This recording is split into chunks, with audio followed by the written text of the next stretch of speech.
प्रयागराज महाकुंभ के त्रिवेणी संगम में करोड़ों लोग श्रद्धा की डुबकी लगा रहे हैं।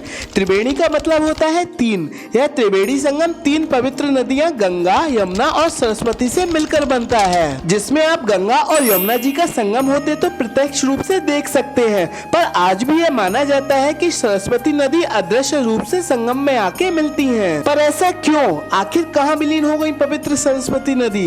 क्या है इसके पीछे की सच्चाई? जानेंगे दो पौराणिक कथाओं की मदद से, साथ ही आपको वैज्ञानिक दृष्टिकोण से भी अवगत कराएंगे जो आपको सोचने पर मजबूर कर देगा। तो अंत तक बने रहिए हमारे साथ। चलिए शुरू करते हैं। पहली पौराणिक कथा के अनुसार जब बद्रीनाथ धाम के निकट वेद व्यास जी गणेश जी को महाभारत सुना रहे थे, तब सरस्वती नदी के तीव्र प्रवाह की वजह से गणेश जी को श्लोक सुनने में परेशानी हो रही थी। तब गणेश जी ने सरस्वती नदी से अपना वेग हल्का करने का आग्रह किया, किंतु सरस्वती नदी ने उन्हें अनदेखा कर दिया, जिसके परिणाम स्वरूप गणेश जी ने क्रोधित होकर सरस्वती नदी को पृथ्वी के भीतर विलीन होने का श्राप दे दिया। माना जाता है कि इस श्राप के चलते ही हिमालय की कंदराओं से निकलती सरस्वती नदी माणा गांव की सीमा पर धरती के भीतर लुप्त होती दिखाई देती है। वहीं दूसरी पौराणिक कथा के अनुसार यह माना जाता है कि कलयुग के अंत तक सभी पवित्र नदियां एक एक करके पुनः स्वर्गलोक वापस चली जाएंगी, जिसके अंतर्गत ही देवी सरस्वती जो ब्रह्मा जी की मानस पुत्री है, कलयुग के बढ़ते प्रभाव और अधर्म के विस्तार को देखते हुए स्वर्गलोक वापस चली गई हैं। और अगर हम बात करें साइंटिफिक अप्रोच की, तो उनका मानना है कि पृथ्वी के स्थित टेक्टोनिक प्लेटों की हलचल से नदी का मार्ग बदल गया। साथ ही जलवायु परिवर्तन जैसे कि कम वर्षा, अधिक तापमान सरस्वती नदी के सूखने का मुख्य कारण बने। मित्रों, हमने आपके सामने तीनों तथ्य रखे। अब आप हमें बताइए कि आपको कौन सा तथ्य अधिक प्रासंगिक लगता है। और हाँ,